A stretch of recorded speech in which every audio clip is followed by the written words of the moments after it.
Coaching models are designed to give a bit of structure and system to what may end up being quite a varied and disjointed conversation. We know the human brain doesn't think in a linear fashion, which means that situations and instances that are affecting the coachee's situation can often be discussed in quite random orders. Whilst it is important to give the coachee the space to discuss their situation fully, it is also important to give some structure to that conversation in order for the coachee to get the best effect. One of the most basic and original models of coaching is the GROW model, made famous by Sir John Whitmore in his book Coaching for Performance. In this section, we'll go through the stages of the GROW model, identifying what each stage is aiming to achieve, before we move through alternate models that can also be used. Now, it may seem strange to identify what the goal is before you've actually explored any of the actual details from the coachee. But by focusing the conversation on the intended outcome, the coachee's thinking is now focused on a positive situation as opposed to opening the conversation with the problems or the issues that the coachee may be facing. It is important to point out that not all coaching is about problems.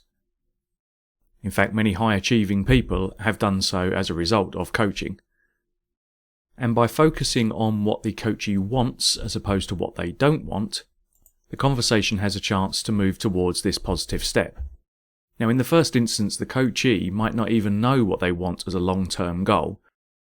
So the coach may ask, what is it you would like to achieve from this session? Again, this questioning targets the thinking towards the outcome within the time frame of the conversation. Many coaches make the mistake of moving too quickly from the goal into more of the details. We recommend there is time spent on identifying the goal and how important it is to the coachee, and there'll be more focus on this as we move through the course. In the realities section, the coachee will give us more details about the situation they're facing and the circumstances that have potentially led them to be in front of you as a coachee. It is this part of the conversation where the coachee runs the risk of getting into lots and lots of detail that they often feel that you need to know and be aware of before you can help them. This can often be despite the fact that you've explained on a number of occasions that the coach will not give direct advice and solve all their problems for them. So the coach's role at the realities section is to subtly and with respect encourage the coach's thinking to the specifics and how it relates to their intended outcome.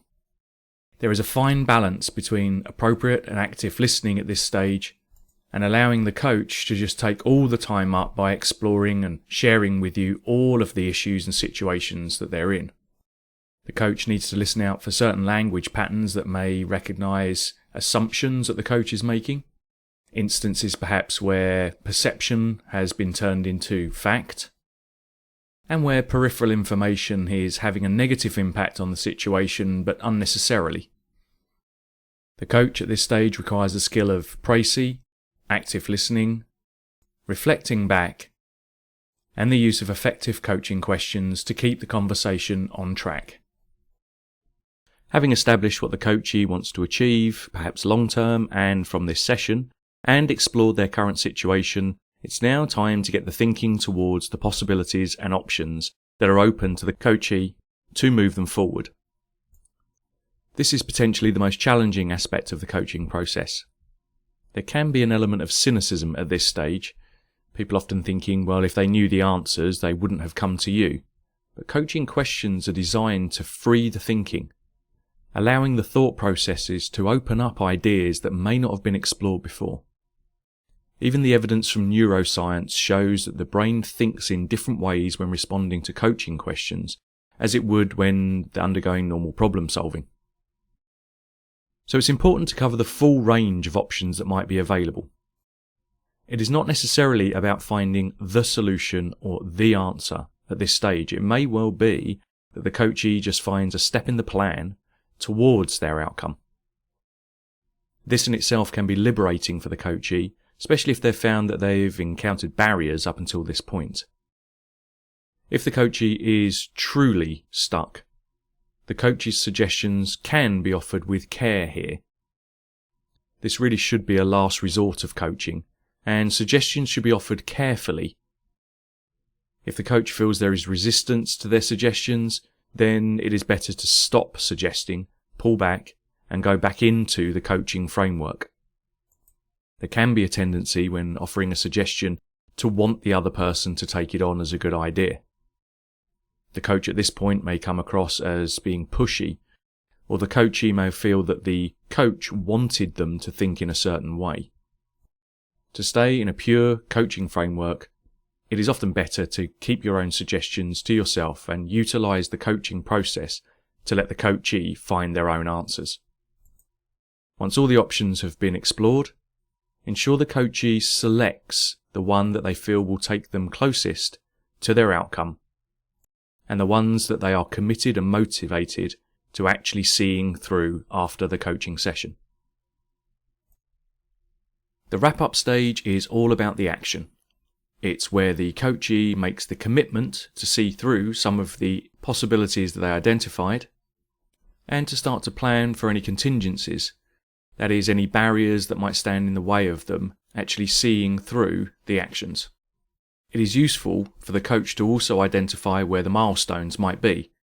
This may well be the small steps or achievements that the coachee will recognise and ideally be motivated by along the process. It can often be useful to use these as part of the review process when you re-meet with your coachee for the next session. So in this section, we've recognised that the coaching model is about structuring the conversation to ensure that it is productive. The GROW model firstly identifies goals, and these are critical to establish before you move on. And finally, advice should only be given with caution. Coaching is about soliciting good ideas and using the knowledge and problem-solving skills of the other person. See you in the next section.